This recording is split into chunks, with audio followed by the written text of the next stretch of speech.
Hi friends, ఈరోజు ఈ video లోపల ఫిజికల్ సైన్స్ సంబంధించిన 10 ప్రాక్టీస్ బిట్స్ తెలుసుకుందాం విత్ రీజన్. దానికి సంబంధించిన రీజన్ ఏంటిదని. సో ఫస్ట్ క్వశ్చన్ వచ్చేసరికి హై టెన్షన్ తీగల పైన కూర్చున్న పక్షి విద్యుత్ ఘాతానికి ఎందుకు గురి కాదు? జనరల్గా వచ్చే డౌట్ ఇదే. కరెంట్ వైర్ల మీద పక్షులు కూర్చున్నప్పుడు వాటికి విద్యుత్ షాక్ అనేది అంటే కరెంట్ షాక్ అనేది ఎందుకు తగలదని అడుగుతున్నాడు. ఆప్షన్ ఏ వచ్చేసరికి శరీర బరువు తక్కువ, ఆప్షన్ బి వచ్చేసరికి అధిక నిరోధాన్ని కలిగి ఉంటుంది, ఆప్షన్ సి వచ్చేసరికి దీని పాదాలు మంచి అవాహకం, ఆప్షన్ డి వచ్చేసరికి ఇది విద్యుత్ ప్రవాహానికి మూసివేసిన మార్గాన్ని ఏర్పరచదు. ఆప్షన్ ఏ కనుక చూసుకున్నట్టయితే శరీరం బరువు తక్కువ అంటే తక్కువ ఎక్కువ ఆధారంగానైతే మనకు విద్యుత్ ఘాతం అనేది ఉండదు. సో బరువు మీద డిపెండ్ అయ్యే ఛాన్స్ అయితే ఉండదు కాబట్టి ఆప్షన్ ఏ కాదు. ఆప్షన్ బి వచ్చేసరికి అధిక నిరోధాన్ని కలిగి ఉంటుంది. సో దీని లోపల బ్లడ్ అనేది ఉంటుంది, ఫ్లెష్ ఉంటుంది కాబట్టి కంపల్సరీగా నిరోధం అనేది ఉండదు, అది వాహకంగానే పనిచేస్తుంది. సో లిక్విడ్ ఏదైతే ఉంటుందో బ్లడ్ అనేది మంచి వాహకంగా పనిచేస్తుంది. సి వచ్చేసరికి దీని పాదాలు మంచి అవాహకం, దీనిలో పాదాల్లో కంపల్సరీగా మాంసం ఉంటుంది కాబట్టి అది కూడా వాహకంగానే పనిచేస్తుంది.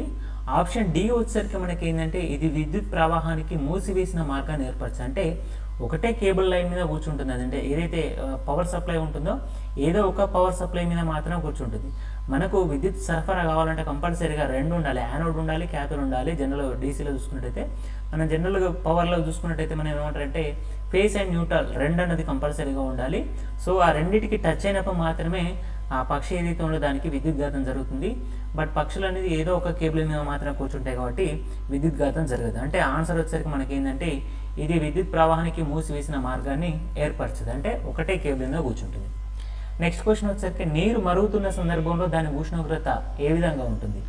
సో ఆప్షన్ ఏ వచ్చేసరికి స్థిరంగా ఉంటుంది, ఆప్షన్ బి వచ్చేసరికి పెరుగుతుంది, ఆప్షన్ డి వచ్చేసరికి తగ్గుతుంది, ఆప్షన్ సి వచ్చేసరికి తగ్గుతుంది, ఆప్షన్ డి వచ్చేసరికి చెప్పలేము.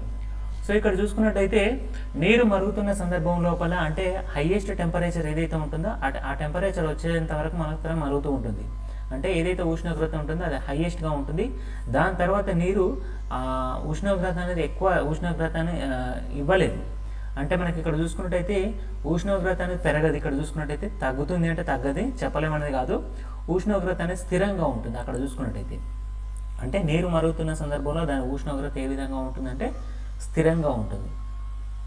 నెక్స్ట్ వచ్చేసరికి గ్యాస్ థర్మామీటర్ ద్రవ థర్మామీటర్ కంటే ఎక్కువ సున్నితం ఎందుకంటే గ్యాస్ అనేది అంటే ఏమనిస్తున్నా అంటే మనకు థర్మామీటర్స్ ఏదైతే టెంపరేచర్ మెజర్ చేసే థర్మామీటర్స్ ఉంటాయో సో దాని లోపల ద్రవ థర్మామీటర్ల కంటే గ్యాస్ థర్మామీటర్లు బాగా పనిచేస్తాయి ఎందుకని అడుగుతున్నాడు. సో ఎందుకంటే గ్యాస్ ద్రవం కంటే తేలికైంది ఫస్ట్ వన్. సెకండ్ వన్ వచ్చేసరికి ద్రవం కంటే ఎక్కువ విస్తరిస్తుంది. థర్డ్ వన్ వచ్చేసరికి అంటే ఆప్షన్ సి వచ్చేసరికి పొందడం సులభం, డి వచ్చేసరికి స్థితిని సులభంగా మార్చదు. సో ఇక్కడ ద్రవం కంటే తేలికైంది ఆప్షన్ ఏ వస్తే తేలిక అనేది కానీ మందమైంది కానీ దాని మీద మనకు సునిశ్చితత్వం డిపెండ్ కాదు. ఎక్కువ విస్తరిస్తుంది అంటే విస్తరణ మీద కూడా మనకు డిపెండ్ కాదు.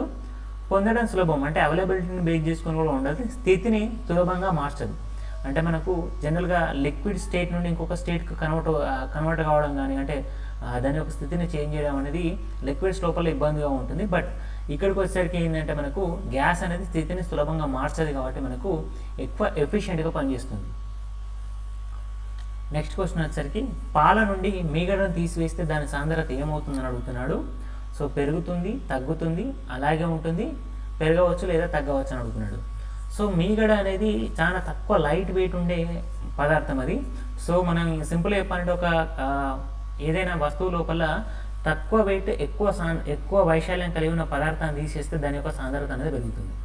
సో ఇక్కడ కూడా అదే జరుగుతుంది. పాల మీగడ అనేది కనుక చూసుకున్నట్టయితే మీకు సింపుల్గా అర్థం కావడం కోసం నురగ అనేది కనుక మొత్తం కలిపినప్పుడు చూడండి, నురగను మొత్తం తీసేస్తే దాని యొక్క సాంద్రత అనేది పెరుగుతుంది. అంటే సింపుల్గా చూసుకున్నట్టయితే పాల యొక్క సాంద్రత అనేది మీగడను తీసివేస్తే దాని యొక్క సాంద్రత అనేది పెరుగుతుంది. ఎందుకంటే మీగడ అనేది తేలికైన వస్తువు, తేలికగా ఉండి ఎక్కువ వైశాల్యం కలిగి ఉండే ఏదైతే ఎలిమెంట్ ఏదైతే ఉంటుందో అది మీగడలాగా తీసుకుంటాం కాబట్టి దాని యొక్క సాంద్రత అనేది పెరుగుతుంది. నెక్స్ట్ క్వశ్చన్, ధృవాల వద్ద ఉన్న వస్తువు యొక్క బరువు భూమధ్య రేఖ వద్ద ఉన్న దానికంటే ఎక్కువ ఉండడానికి గల కారణం ఏంటిదని అడుగుతున్నాడు. ధృవాల వద్ద ఉన్న వస్తువు యొక్క బరువు భూమధ్య రేఖ వద్ద కంటే ఎక్కువ ఉండడానికి కారణం అడుగుతున్నాడు. అంటే ఒక వస్తువును కనుక భూమధ్య రేఖ వద్ద కనుక చూస్తే దాన్ని వేయి చేస్తే ఉండే బరువు ధ్రువాల వద్ద ఉండే బరువుతో కంపేర్ చేస్తే మనకి ఏంటంటే తేడా కనబడుతుంది.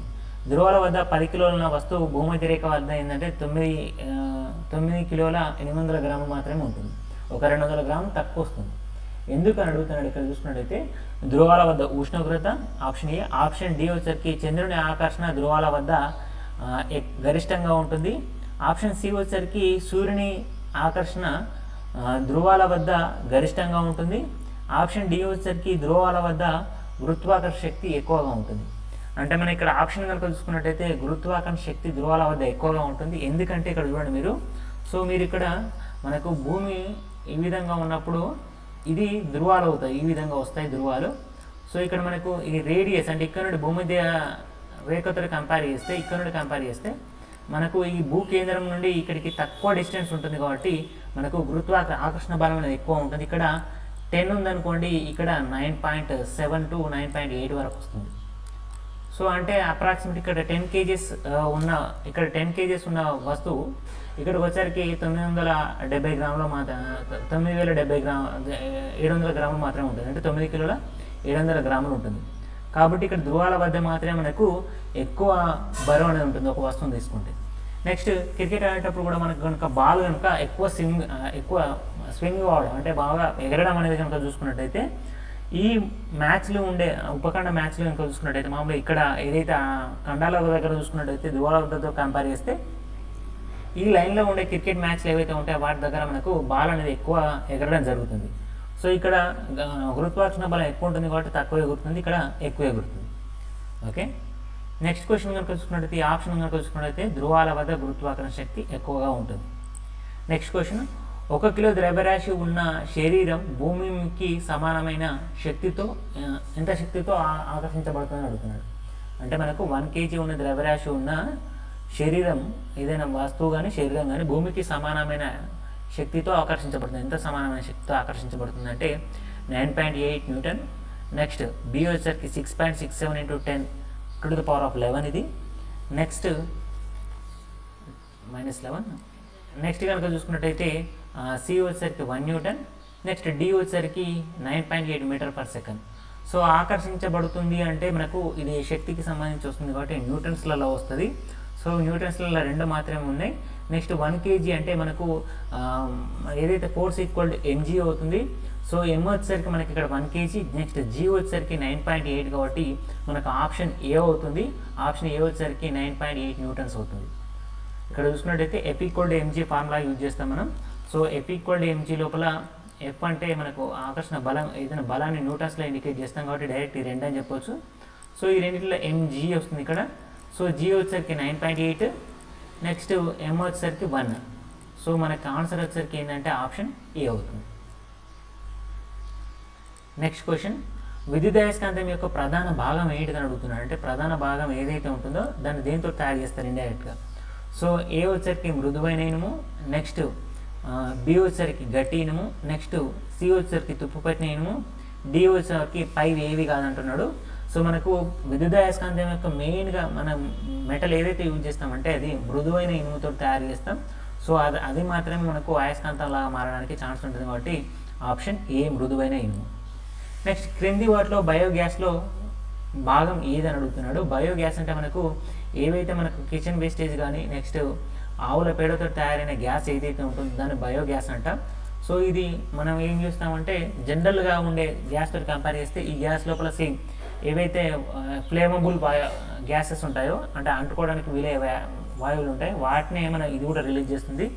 సో ఇవి ఏంటి అంటే ఫస్ట్ ఏ వచ్చేసరికి మెథనాల్, సెకండ్ వన్ వచ్చేసరికి ఎల్పిజి, సిఎన్జి, నెక్స్ట్ వచ్చేసరికి డి వచ్చేసరికి హైడ్రోజన్ సల్ఫైడ్. సో ఇవి 2 మనకు వేరే వాయువులకు సంబంధించిన హైడ్రోజన్ సల్ఫైడ్ అనేది వేరే.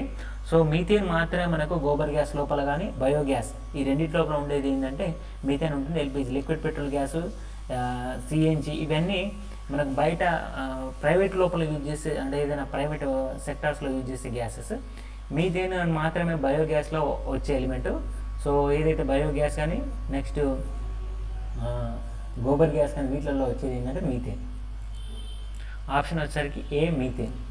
నెక్స్ట్ పొగమంచు పొగధూళి వలన క్రింది రంగుల్లో ఏది తక్కువగా చెల్లా చెదరవుతుందని అడుగుతున్నాడు. సో ఇక్కడ క్వశ్చన్ చూసుకున్నట్టయితే ఇక్కడ చూడండి చెల్లా చెదురు ఆగా ఉంటుందని అడుగుతుంది, తక్కువగా ఉంటుందని అడుగుతుంది. అంటే పొగ మంచున్న ఏది ఉన్నా కూడా ఈ కలర్ అనేది క్లియర్గా కనబడతానండి ఇండైరెక్ట్గా, అంటే చెల్లా చెదురుగా ఉండదు అని అంటున్నాడు, తక్కువగా ఉంటుందని అడుగుతున్నాడు.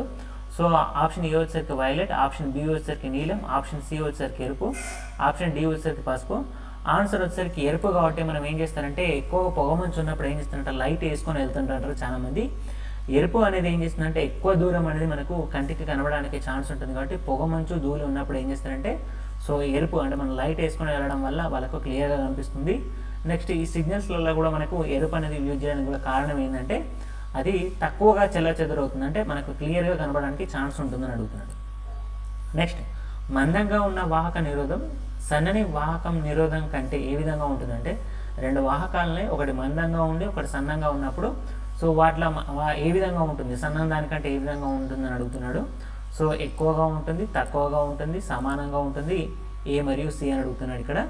సో మందం కనుక ఎక్కువ ఉందనుకోండి, అంటే మనకు వెడల్పు కనుక ఎక్కువ ఉందనుకోండి, వాహకం ఏదైనా ఒక కేబుల్ కానీ ఏదైనా తీసుకున్నప్పుడు ఒక వైర్ తీసుకున్నప్పుడు దాని మందం కనుక ఎక్కువ ఉన్నప్పుడు దాని నిరోధం తగ్గుతుంది. సన్నంగా ఉన్నదనుకోండి అప్పుడు దాని యొక్క నిరోధం పెరుగుతుంది. అంటే మనకి ఇక్కడ ఆప్షన్ కనుక చూసుకున్నట్టయితే మందంగా ఉన్నప్పుడు దాని యొక్క నిరోధం అనేది ఏమవుతుందంటే తగ్గుతూ వస్తుంది. సింపుల్గా చెప్పాలంటే ఒక రోడ్డు కనుక చాలా వెడల్పుగా ఉందనుకోండి, దాని హర్డిల్స్ అంటే మనకు పోయేటప్పుడు ఈజీగా కంఫర్ట్గా వెళ్తామంటే దాని యొక్క వాహకం యొక్క నిరోధం అనేది చాలా తక్కువగా ఉంటుంది, అంటే ఆపడానికి చాలా తక్కువగా ఉంటుంది. అలా కాకుండా రోడ్డు అనేది చాలా చిన్నగా ఉన్నప్పుడు ఏంటంటే వాహకం యొక్క నిరోధం అనేది పెరుగుతుంది. సో సన్నంగా ఉన్నప్పుడు పెరుగుతుంది, వెడల్పుగా ఉన్నప్పుడు లేదా మందంగా ఉన్నప్పుడు తగ్గుతుంది. ఓకే, ఈ వీడియో నచ్చినట్లయితే షేర్ చేయండి, లైక్ చేయండి, సబ్స్క్రైబ్ చేయండి. Thank you for the watching.